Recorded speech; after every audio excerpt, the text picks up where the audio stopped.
नमस्कार दोस्तों, Manoj short hand classes में आपका स्वागत है। दोस्तों, यहाँ आपको मिलता है 110 शब्द प्रति मिनट डिक्टेशन। दोस्तों, इस डिक्टेशन की आउटलाइन और पीडीएफ के लिए हमारा टेलीग्राम चैनल ज्वाइन करें। डिक्टेशन शुरू होगी 3 सेकंड बाद।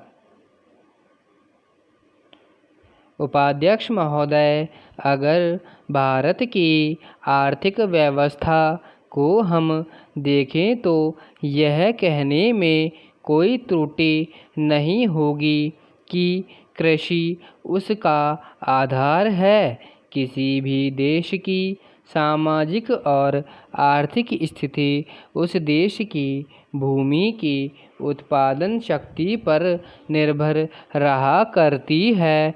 यदि भूमि की उत्पादन शक्ति में कोई कमी हो जाती है तो उस देश की आर्थिक और सामाजिक स्थिति में कुछ परिवर्तन आरंभ हो जाता है। कृषि भारत के लिए एक आर्थिक व्यवस्था ही नहीं है, यह एक संस्कृति भी है। जो लोग आंदोलन में विश्वास रखते हैं, इनको पता ही होगा कि जितने भी आंदोलन इस देश में होते हैं वे समाज के नाम से, धर्म के नाम से, जाति के नाम से या राजनीति के नाम से होते हैं। ऐसे आंदोलनों में कोई भी समाज शामिल हो, लेकिन कृषि समाज उसमें शामिल नहीं है। उस आंदोलन के साथ कृषि समाज की सहानुभूति भी नहीं होती है। इसलिए यदि सभी बातों को ध्यान में रखकर हम देखें तो इस देश के लिए आवश्यक यह होगा कि हमारी संस्कृति की रक्षा के लिए और जीवन प्रणाली की रक्षा के लिए कृषि पर विशेष ध्यान दिया जाए।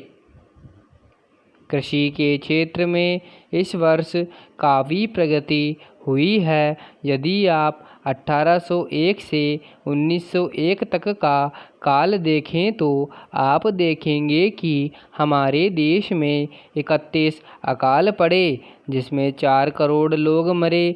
लेकिन आज हमारे खाद्य मंत्रालय ने 100 रुपये मन के भाव पर गेहूं खरीद कर एक भी आदमी को मरने नहीं दिया।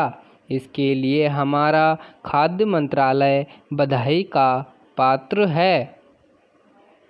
एक बात मैं विशेष रूप से इस अवसर पर कहना चाहता हूँ, आजकल हम लोग मानव शक्ति पर ज़्यादा ध्यान न देकर पूंजी पर ज़्यादा निर्भर रहने की कोशिश करते हैं।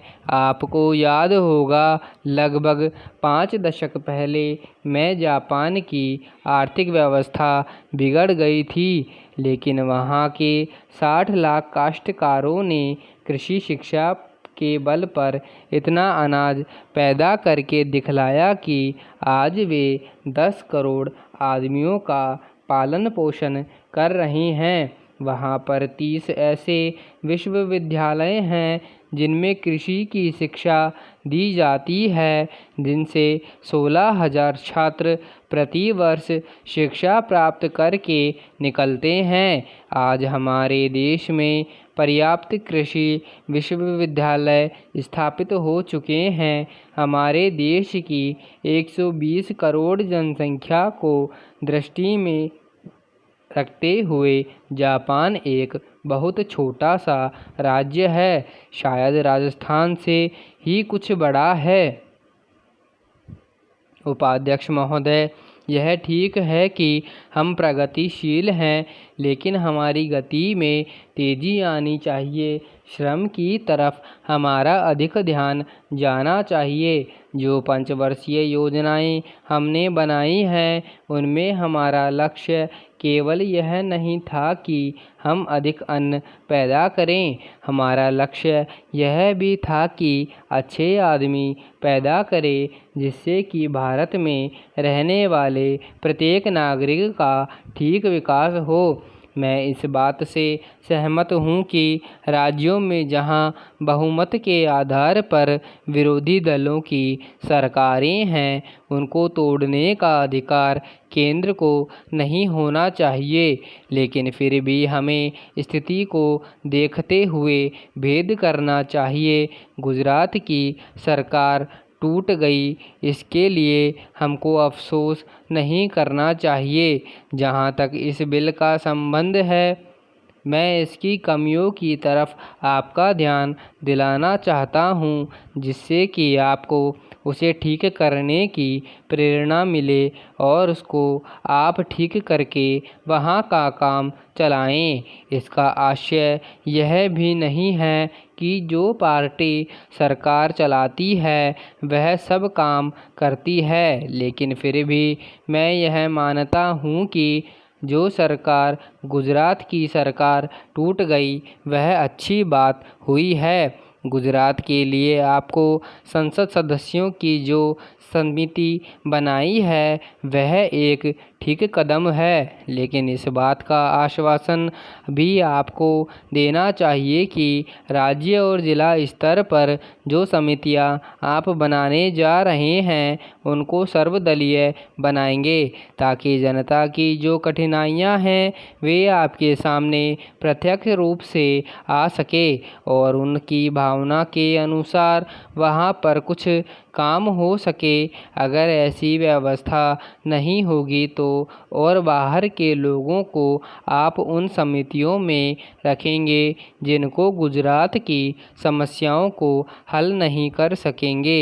इसलिए मैं सुझाव देना चाहता हूं कि आप इसमें ऐसी कानूनी व्यवस्था करें कि जिससे विभिन्न स्तरों पर सर्वदलीय समितियां बनाई जा सके और उनके माध्यम से सरकार के सामने सुझाव आए कि वहां पर किस तरह से काम होना चाहिए। गुजरात औद्योगिक मामलों में अन्य राज्यों से थोड़ा भिन्न है, फिर भी वहाँ की स्थिति यह है कि आज भी प्रति व्यक्ति आय 300 रुपये से अधिक नहीं। आज गुजरात में अन्य राज्यों के मुकाबले सबसे अधिक कर लगे हुए हैं, यह उचित नहीं है। समाप्त। धन्यवाद।